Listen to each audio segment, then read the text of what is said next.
Notts County Talk, thank you for joining us. It is Tuesday.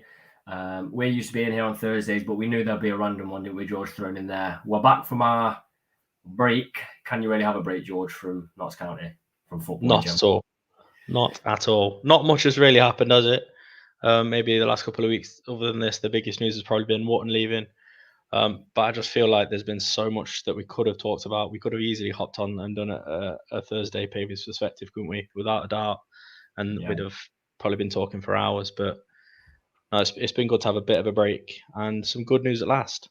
Yeah, well, I tweeted, didn't I? I just want to get on and talk about the new signings. We haven't talked about any of the new signings. Adebayo Rawlings, we haven't talked about. We haven't talked about Langstaff, which I'm really excited. We'll get onto that in the end. But this is all this first part is all about, as you can see at the bottom, Luke Williams has been appointed the head coach, not manager. Let us know what you think, because Chris has joined us. Callum, Charlie says congratulations on 2,000 subscribers. Thank you, Charlie. Massively appreciate that. It ticked over not that long ago, probably just after the playoffs had finished, I think. Yeah. So yeah, if you haven't subscribed yet, please do. We're growing, and we hope we can grow this season and be a football league team by the end of the season. So nice to see a few of you saying you missed the Pavies perspective as well. We definitely have. We miss doing it. We love doing it, but you do need a bit of a break after such a hectic season. So we're going to go back on our break after this, but we'll definitely be back in plenty of time for the season. Luke Williams then, from London, 41-year-old manager. By this point, George, are we pretty clear the club will never let anything slip? Yeah. Yeah. Yeah. There's no expanding on it. There wasn't even a drip of anyone thinking that he was going to be appointed. The bookies never had him in the odds. I never saw his name mentioned by anyone on social media. Certainly didn't hear his name mentioned by anyone else. So yeah, they've done it. They've done it in such a way where no one, not even the bookies, have latched onto it. It's frustrating for fans, isn't it? That, like, as a fan, if your club are leaking information, you want the club to just shut up shop. As a fan of a club that they never leak anything, you want a bit of information drip. Do you think it's good to run the club that way? Personally, I do. As frustrating as it is, I think it's the right way to run the football club. Who needs to know about all these going on behind the scenes? Yeah, no, I agree. I think it is the right way. It can be frustrating. Like, it's been a frustrating couple of weeks. We've all got to admit, and we've probably been times where we've all been thinking just a little bit of something to see where we're at, or whatever, like a little bit of news from the directors or whatever. But it's better to do things like that, because I think if you start going on and you're going to say, oh, we might have this person lined up, and things are progressing nicely, and then they don't progress in the way you do, you sort of left with egg on your face. So for me personally, it is the best way to do things. Yeah, I have to agree. Max says that Luke Williams was on the Forest Green Rovers bookies odds. They're 2 leagues above us. That's interesting. From those bookies odds, I must admit I was heavy. Whether it was even discussed, I don't know. I was heavy on Mike Williamson from Gateshead. I'd really have liked that. The other names thrown around didn't interest me at all. So, in a way, I kind of knew it would be someone we didn't know. But I did think, a couple of hours before you may have heard a bit of a drip through that. I the first thing I saw was when you messaged me, basically to say we had a new manager. Yeah. So it's interesting, very, very interesting. Keep letting us know what you guys think. Yes, as Chris says, 53 days till kickoff. Before we really talk about Luke Williams, George, we're 53 days till kickoff. We were sat here over 2 weeks ago and said if they weren't appointed 2 weeks yesterday, it was a bit of a disaster. Yeah. We were so. How certain were you they had someone lined up? But before all this went on, Yeah, before when we knew literally, basically. I was bang on. So for the people that follow me on Twitter, I replied to somebody's tweet saying I'm almost certain that the owners will have someone in their sights and be ready to chuck them straight in. And maybe they did. Maybe they've been in dialogue with Williams, but maybe it's not. Things don't happen overnight, and it probably wasn't dead cert that Bertrand was going to leave. And it's not. It's easy for us to sit here and say it should have been done 2 days after and 3 days after or whatever. But I don't think it's as easy as to have someone in place of high stature and for them to be ready to possibly sign if this manager leaves. Do you know what I mean? You've got Yeah, to give them some credit, because if you can get someone to sign a day after your manager's been taken off you, I can't imagine their stock to be very high. So I think, as frustrating as it can be, and like I've said, I've been frustrated this last couple of weeks thinking, what's going on? It's hindering transfers and stuff like that. But it does it I'm feeling positive, put it that way. yeah, fair enough. It would really be interesting to know, wouldn't it, if we approached him or he applied? I think that was what I don't think we'll ever find that out. I think we'd have approached him. Do you think so? Yeah, I think, we probably had a short list of people, didn't we? We'd probably sent things out as if to say, like, I don't know, like maybe an interview or something like that. Yeah, And then they've just picked from the candidates that were available and willing to relocate to Notts. yeah, yeah. Few people saying that didn't we get rejected by the Altrincham manager? You never really know. You never really know if they jumped the gun and we just asked to speak. You never know if we'd put an offer in and they were like, well, not an offer. We'd put it to them and they basically, he said no. I think the thing with Askey at York, I think, was rubbish.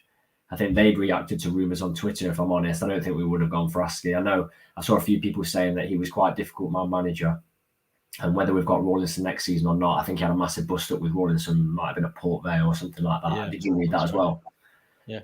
So yeah, I think Askey was never in. But we'll look at Luke Williams then. So he's had his playing career, and it's not a playing career as he's 41. That's had many high-profile clubs. He's been at Ashford, Bishop's Stortford, Tunbridge Angels, Tunbridge Wells. So he's not had a glittering football career, but did Ian Birchall, and Ian Birchall has been taken to League One now. So that doesn't really matter for me. A lot of the time, I think it's actually the opposite. I think you can have a great football career, but you can be a terrible manager. So just look at certain people that have been in charge of clubs recently, just not really working out. He's been at Brighton under 21s. Then went to Swindon as assistant, changed from assistant to caretaker. Not really sure why that was, but he was in charge for a short amount of time. Then he went to Swindon. This is slightly, yeah. Talk to me about this, George. We were having a very brief chat. 26% win percentage from 75 games at Swindon. Yeah, it doesn't look very good, does it? No, that's 26 is very, very, very low. Yeah, I think on reflection of things like that, I think you've got to look at maybe the bigger picture of Notts. As bad as that may look, you don't know what sort of position Swindon were in terms of players and mentally. I think Notts, from what we understand and from what I see, and I think we've got quite a good group of players. I don't think we're going to have many players. Maybe I don't think we have any players that are going to be causing trouble in the dressing room. So it's all these little factors that can take away. And I think at Notts, he's going to have good range of players, the players that he wants that would suit sort of him. And, a lot of that is sort of said in the press conferences that he was in today. So things are different. And you look at Birchall, when Birchall came in, it was very similar. I think his average points per game was 1.3 or 1.4, something like that. Yeah, very true. So, and even players, like look at Wotton. When Wotton came in at Notts, he'd had a couple of games at Scunthorpe, and it was like he'd been loaned to lower league teams. Never really had a run of games, and he's left Notts. I think it's 115 or something like that games played, and 53 or 54 goals scored. So, I feel like this is very much a club where people thrive and develop from the bottom to the top, whether that be players, staff behind the scenes, managers, things like that. So, yeah. Whereas I think people can be hesitant. I think, don't panic until you really need to. Like Chris has said, there could have, yeah, he reckons there was issues at Swindon when he took over at Swindon, so weren't in a particularly good place. And I've seen a lot of Swindon fans responding, have you, on Twitter? Yeah, saying, I was reading some out to you, wasn't I? Yeah, well, what were some of the things you saw? Some of the things I saw was like we'd have 75% plus possession, but most of that will be an hour and a half. Just a lot of negative things. So I won't be taking them on board. But if that's a club that were down at the bottom of the table, they're not going to be attacking freely, are they? They're not going to be Like you said, when it comes to what their circumstance, they're not going to be hammering teams. They're not going to have bought in a manager that doesn't fit their philosophy. Yeah. Here, 3 wins, 3 draws is a win is what worries me. Yeah. So saying that they got 3 draws and it's as good as getting a win because they got 3 points. We don't know what form they're in at the time. Someone could probably find that out. It's all up in the air. So they're not going to brought somebody in that doesn't fit what their model is, I think. Yeah. Personally. So, yeah. A few people are saying they're 50-50 on the signing. Kyle says a few Swindon fans said he's very stubborn tactically. I can't imagine that will go down well with some fans. You look at Sheridan leaving Notts. He was ridiculous at Notts, like a ridiculous manager. Like I'm not a fan of his. Other teams love him. Sheridan left Notts, and now it's nothing but bad press about him. If you leave aside after getting 26% winning rate, you're not going to be fondly looked at. And I feel like people just these days on social media just look at anything to bash somebody about. Personally, I think so. They've got not good memories of them, so they'll just exaggerate things, or it's just a way of social media, isn't it? So, George, look at this from Charlie. You spoke to me about this as well, didn't you? Yeah, the Gabriel Sutton, isn't it? He does a lot of coverage. I think he literally covers and knows the ins and outs of pretty much every team in the EFL, doesn't he? And he was saying that we're going to win the league, and that is one of the best tacticians in the EFL. Well, he was, which is exciting. It's very exciting, but could also be exaggerated. I mean, I'm open-minded to this. You know, I'm feeling good about it. It seems to be a good appointment. But I'm trying not to be pulled too much one way or the other. Yeah, Luke here says there were a lot of coaches tweeting about it, about him, and saying he was a good coach and a great guy. So that's really interesting. How much say do you think he'll have in transfers, or do you think it will be exactly the same as Birchall? Because personally, I think it'll be exactly the same. Yeah, well, I think will never change. I think it'll be the same. Yeah, I think it will be the same. Just probably given like a short list and pick your favorite type thing. But you know, I suppose we'll see. We've signed a couple of players without a manager, head coach being in the role. So maybe that says something. I'm not sure. Yeah. So I don't know who's seen his interview earlier with the Reitz brothers. First initial thoughts on that is we know this already, how calm the Reitz brothers were. They didn't seem like they were flustered, anything like that. I've never seen them flustered. Never. Do you remember Chesterfield in the playoffs? No, I was literally just going to say it was like probably one of the best moments at Meadowlane, and they're just there like this, emotionless, cool as you can. I was on your back. I was on your back celebrating. I'm supposed to be social distancing. People are crowded forward, and they're just literally there. Well done. Crazy. I mean, Chesterfield did nearly equalise, so it was caught on the line, wasn't it, by Slocum? Yeah. Is there anything that stood out from you, from what he said, or his demeanour? Yeah, I suppose he was very calm as well, wasn't he? Nothing really stands out to me because I'm not cynical, but I think it's easy to say things in a press conference. Do you know what I mean? Like you can come across really well and you can say all the right things in your first sort of interview as head coach. And I'm not digging anyone out. I'm not saying it's negative. I'm not saying it's positive. I'm just saying I think you can say things to maybe get fans on side, if you will. He's saying all the right things. I mean, he's saying all the things you want to hear. You know, playing a good brand of football. What was it? Something like you're going to be playing football that the fans have really been wanting to see. Things like that. So he's saying all the right things, but we'll wait to see if he delivers. Yeah, that's the thing. The Swindon fans said he plays boring football. They're not. The owners aren't going to go from Ian Birchnell to boring football, are they? Yeah, exactly. So yeah, things that stood out for me. Really good thing he said. He said, "By no means is this club broken."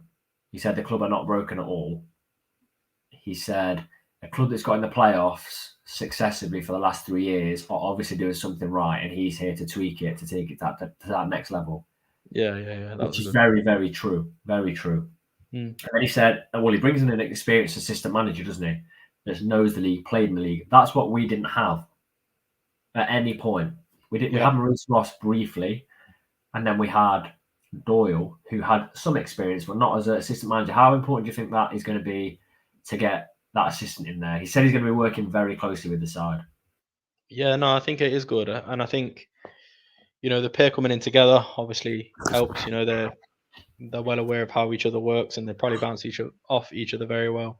I think him having that sort of understanding of the league and been there before, yeah, it helps without a doubt, doesn't it? Yeah, I really do think it does. That's why I'm excited. I think I'm guilty of this. I think I possibly overhyped Doyle as the assistant manager. I do. I placed a massive amount of emphasis that he would be the man that would make Notts hard to beat and fight, and we never saw that once. I think it's hard to do from that position. Personally, I know what you mean. I mean, I think it's easy to say that now, but I do think that Doyle definitely offered something in that department, and I think that showed when he sort of came into the role. The team was sort of unified to some degree, weren't they? And we got a good run of results when that did happen. Knows all the squad really well, knew the squad really well, has played in the league. So I don't know. I wouldn't put any bad words on Doyle. no bad words. But did he say anything when he left Notts? Did we get a message from Doyle? Forward roll, wave, goodbye. Well, Matt said this. Could we finally have a manager doing the forward roll celebration? That would be class. We'll have to get him in on it, won't we? Well, we'll have to say it's like a done thing of Notts coaches that they do the forward roll wave. Yeah, we'll say the last 5 coaches have all done it. Forward roll wave. We did get a message from Doyle. Luke said I must have missed that. I'm taking my break. I actually had like 4 or 5 days completely away from football because it just it was. I was tired after everything happened and just wanted to step back from that. So it'll be interesting. We look at the squad he's got to deal with now, where it's very early on in the window, very early on. We've lost some players out of contract. We've lost Dion. We've lost, and Tyrese Palmer. And also Wootton has now gone to Stockport, which you haven't had a chance to speak about. That's the biggest of the 4. Where do you sit on the Wootton situation? I mean, there was rumours. I don't know how true they are, but there's rumours that they tried to make the move in January, and I remember in January that he was linked quite heavily with Stockport. And then there was sort of a dip in his form, I think, after January. I think it's fair to say. I mean, it is a big loss, huge loss.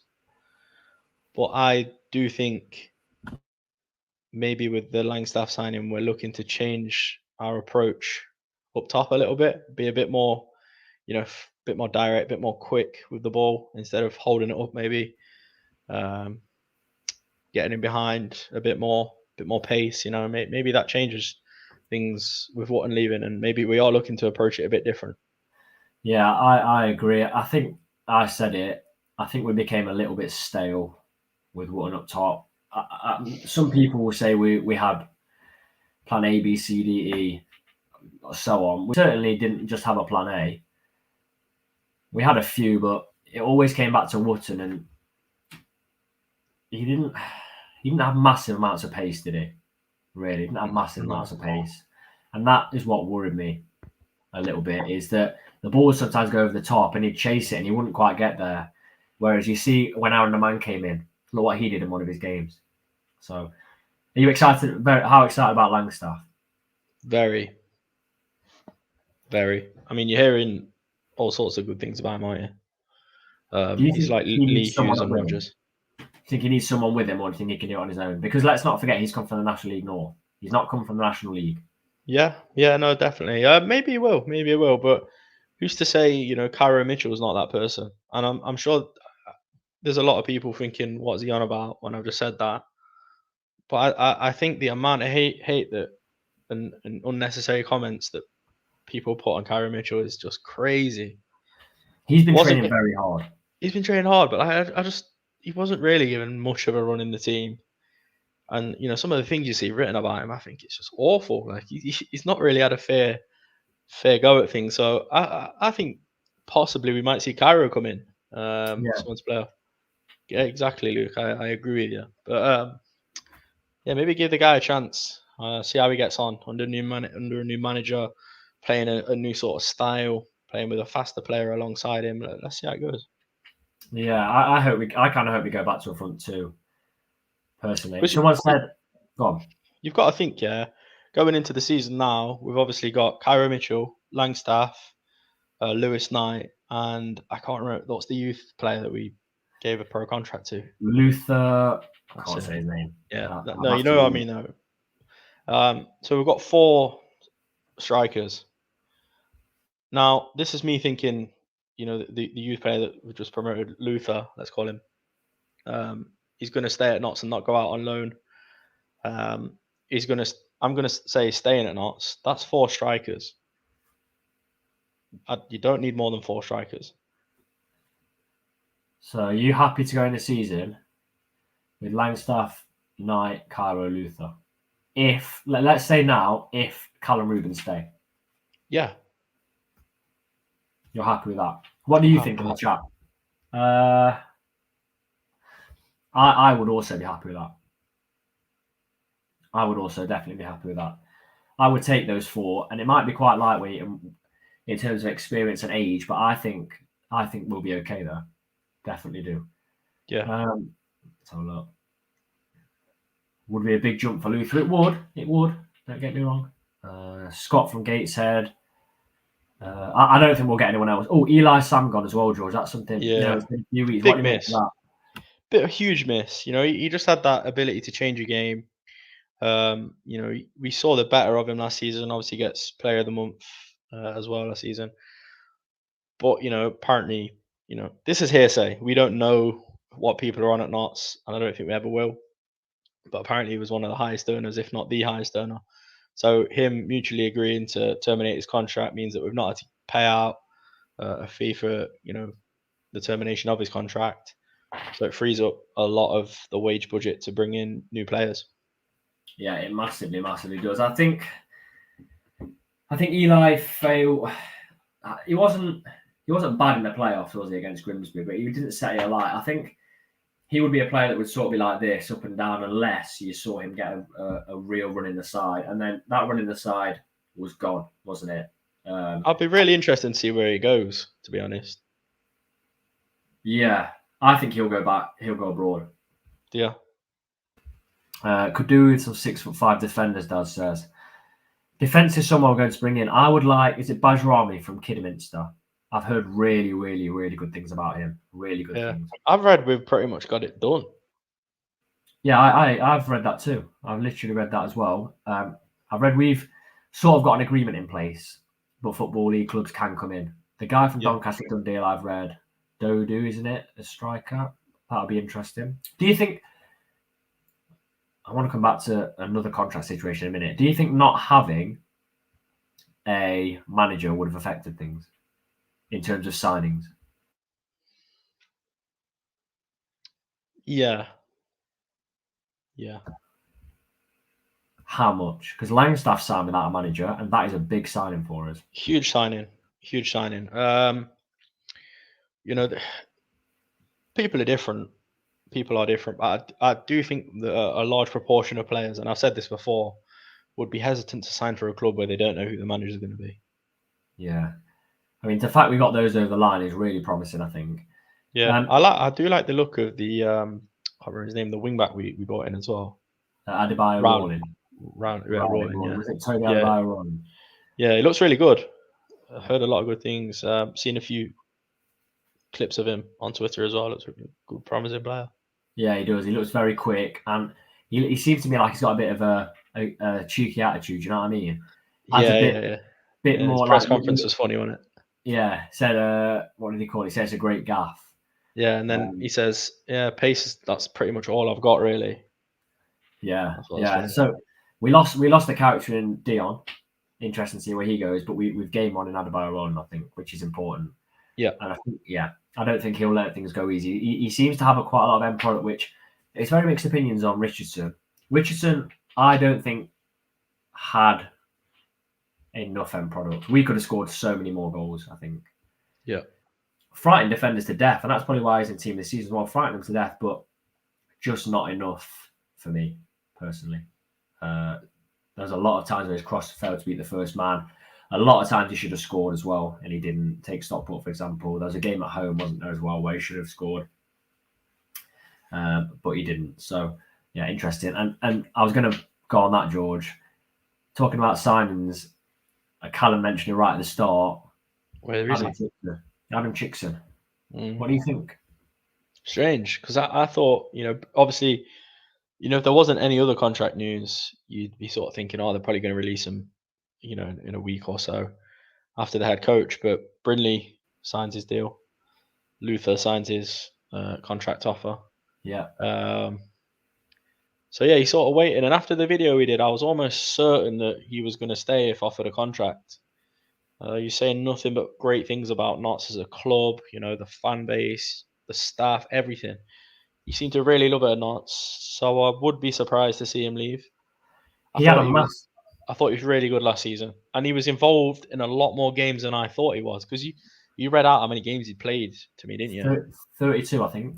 Yeah. No, I'd never have said that. He played a lot more than I thought. So, real key player, and I really hope that it's just he's on holiday or something silly like that, and we're going to see it over the line in the next couple of days. Matt said he might be on holiday. Charlie said from Instagram he looks like he's on holiday. What I did notice, remember in the interview we did with him? Yeah. We asked him who do you get along with most at the club. He said he pretty much gets along with everyone, but he said Richard Brindley was massive for him. That's true, yeah. That's a good point. Brindley's now signed. So I would love him. Could be waiting to see if he gets a Football League move. I don't think he would. I don't know though. I mean, he could do. Players going out, George. Yeah. Do you see Carl Roberts leaving Notts County? I'll get in there early. No. I think people would be reluctant to take a punt on Carl Roberts with his injury record recently. Yeah, I think that's fair. And I think that is beneficial for Notts. Get him rested, get him fit, get him ready for the season. What about Ruben Rodriguez? I don't think he will go because I can't really see clubs coming and paying in the fee. Like, don't get me wrong, he's worth it, definitely. But I just don't see which club would come in and pay the fee for him.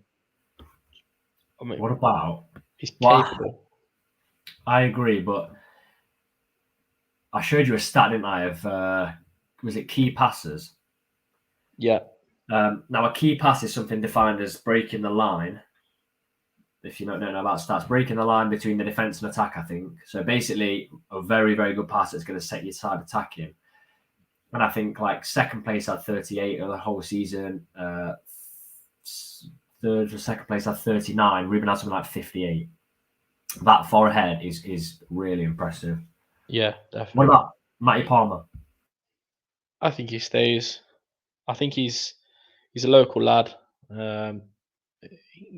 He's signed for the project. I know we've heard that before from somebody else, and they didn't stick to it. But I think Matty will stick to it.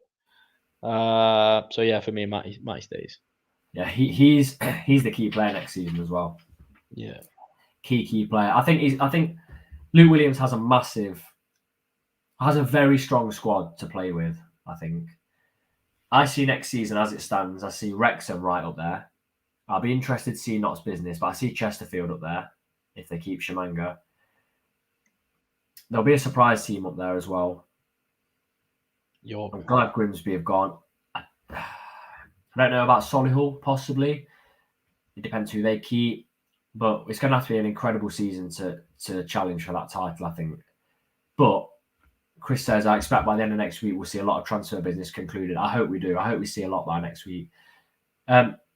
What positions do we still need, or does Luke Williams still need to really, really compete? Because they said, Williams said this, the Reetsburg said this, the goal is to go up this season.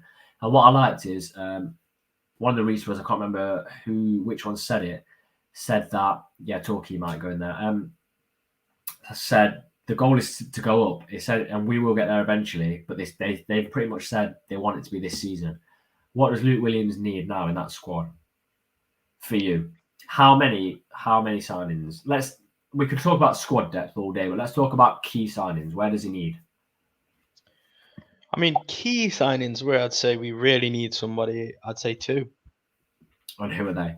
Or where, not who are they, where are they? Maybe 3. I think we need another wing back. Yeah. Left. Yes. Or one that can play both would be ideal. Yeah, maybe one that can play both. Yeah. Yeah, I think that would tick the box. We need another centre back. Obviously, we've lost Alex Lacey, who's a big loss, but injuries and things like that. And a midfielder, centre mid. Yeah. I would say a wing back that can play both sides. If the plan is to loan Luther out, another striker. If not, I would go with what we've got now, because I think we've got enough around the pitch to score goals. Like, if you can get Langstaff, even in his first season, he's not going to hit the heights he did it. I doubt it. But if he got 20, you got Cal getting 15, Ruben getting 15. I did a thread on Twitter not that long ago. Grimsby this season had one player in double figures, McAtee. One player. You'd think that was a lot more. So, yeah, that interests me. And I think Dale says we need a nasty midfielder. Because Matty Palmer's class, but he's not nasty.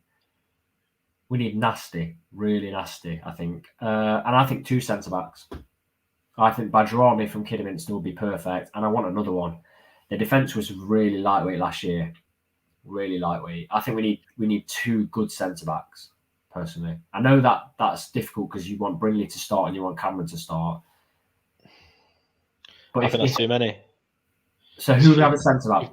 You've got Brindley, Cameron, Chickson if he extends, Rawlinson still on the books, and 2 more. So that's 6 centre backs. I don't see Rawlinson as first choice next season. No, I don't think he will be first choice, but it would definitely be an option. Would you play Cameron, Brindley, and Chickson in the same side? Potentially against certain sides. Maybe at home. Yeah. Yeah, Chris says Cameron's injury record isn't the best. Yeah.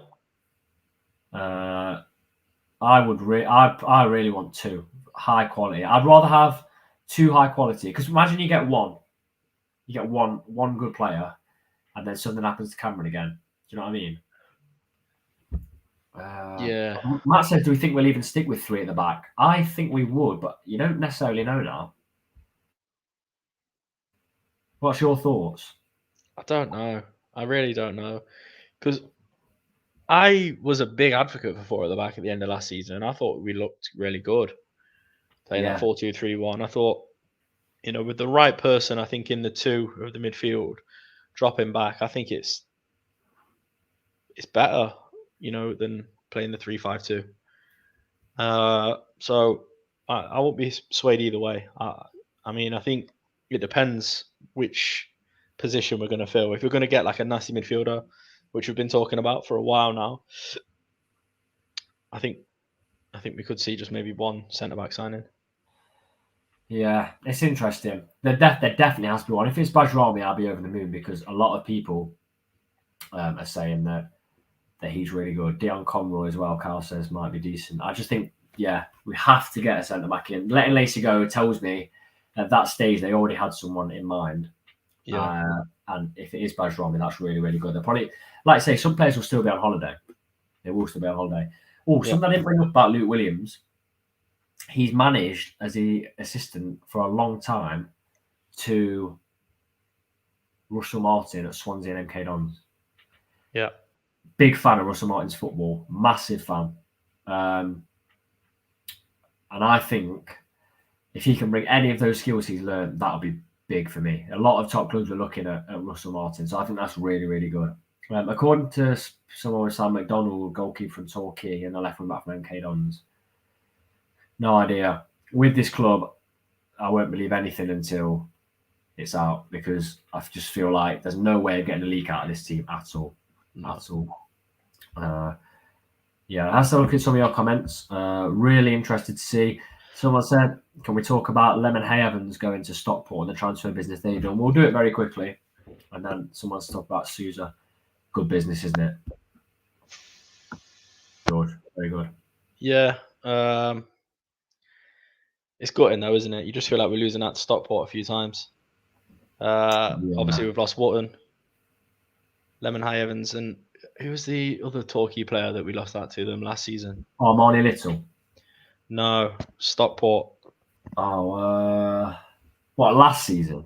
Yeah. Was it Highcliffe or something like that? I can't remember his name. Yeah. Yeah, that you know what I mean. So we have lost out to them a few times where, I mean, it doesn't look great, and it definitely doesn't feel great as a fan to lose out to things like that. But on the flip side to that, I think it's good because, in one respect, because, you know, I think it's like money driven. Wherever at Knots, it's not like, where obviously money is a factor. It's not money driven. You're part of this project that's a huge project to take Knots in one direction, and that's up. Yeah. Play some good football with a good bunch of players. Great stadium, great fans. So yeah, that's my thoughts on there. Do you know what's also quite good about him going to Stockport? Could you imagine now if he'd gone to Wrexham? Yeah. At least he's out this league and he's not scoring hat tricks. He's out this division, definitely. I mean, Wrexham will bring someone in from Champions League places in the Prem or something, but at least he's out this league. Linked with Bale, aren't they? Well, if that happened, I don't know. It wouldn't even make 10 games a season in this league. It'd be kicked black and blue. Can you imagine Gareth Bale with his injury record trying to run on some of the pitches we've seen in this league? Absolutely, it'll be a disaster. Stockport are a bigger club than Notts. Yeah, they are a bigger club than Notts. I agree. And they're in the high league. So very, very interesting. Would you take Sousa from Grimsby? I would love Sousa from Grimsby. No. Why not? I just wouldn't. I don't think there's a place for him. Not even strengthen the bench. We don't need him. Fair play. Very mixed in here. What about Nemain? I think Nemain was fantastic last season. Yeah. Player that very much gets forgotten about. We've got Kyle Roberts. We've got Vincent. We've got Ruben. We don't need any more players like that, I don't think. No, I agree. I don't think we need players like that for the starting lineup. I think we need it for depth. Personally, I want us to be very strong in depth. Stockport were very, very strong. Paul says we honestly need more Notts County talk mugs. Oh. Without giving too much away, it's probably going to give so much away. Without giving too much away, let's just say next season there won't just be Notts County talk home themed mugs. Should we say that, George? There won't just be the standard home theme mugs for Notts County, and that's dependent on when the kits are released. So yes, yeah. Also, when the kit's released, we always do our giveaway. Always do our kit giveaway. So keep an eye out for that. I think this year we're going to give a home and away kit, aren't we, George? Because yeah, we'll see how we get on. Well, we'll see what they look like. If no one wants what they look like. If no one wants the bright yellow away kit that I'm if people keep turning up in numbers like this to our lives, we'll give away two. Home and away. Yeah, home and away. Because you've supported us massively over the last few years. Again, if you haven't subscribed, please do. Please do. Yeah. Final question I've got, George. At this moment in time, it's so early. But at this moment in time, is our squad stronger or weaker than last year? Right now, every time we do a live, we'll ask this question because ultimately it has to be stronger by the end. Right now, how do you see it? Lost our top scorer, but brought in someone from the league below that, I think we're in a pretty similar position. I agree. Maybe we've actually brought in a striker who's 30 plus a season. I know it's in the league below, but it's still a difficult league. It's difficult to score 30 goals in any league. Yeah. So I think that is a huge factor. I think that does change things a little bit, like we sort of said. Yeah, I mean, you've got players like Vincent who are the unknown at the start of last season that we know has that threat. And I think under a new manager, he could be given a chance, and we could see good things from Vincent this season. I think right now we're just weaker than last year. I think Langstaff is fantastic. I think we're just weaker, but because of the depth. We've lost Eli, who was decent coming off the bench. We've lost Lacey. Yeah. So I think we're a tiny bit weaker, just about. But it'll be interesting to see what Luke Williams brings. As I said, myself and George, we've done tonight's episode because of what's happened. We were always going to do it when the manager came in. We're still going to have a little bit of a break until things hot up again, until we get the pre-season fixtures, some of which aren't yet announced. We are going to ramp that back up when we get to the season. But whilst it's quiet, we are going to do a bit of a break. We're still active on our Twitters. So any questions you have, fire them over to us. We'll try and answer them. We have massively enjoyed having so many on again. Yep. Really great to chat to you after sort of 3 weeks off. So it's been really interesting. Massively appreciate it. And let's this season 100% get behind the manager no matter what happens, because we saw it at Stockport. They got well and truly behind Challoner when he came in, and look what that achieved. So yeah, massively appreciate everyone. Let's try and do it this season. We'll see you again in possibly a couple of weeks' time.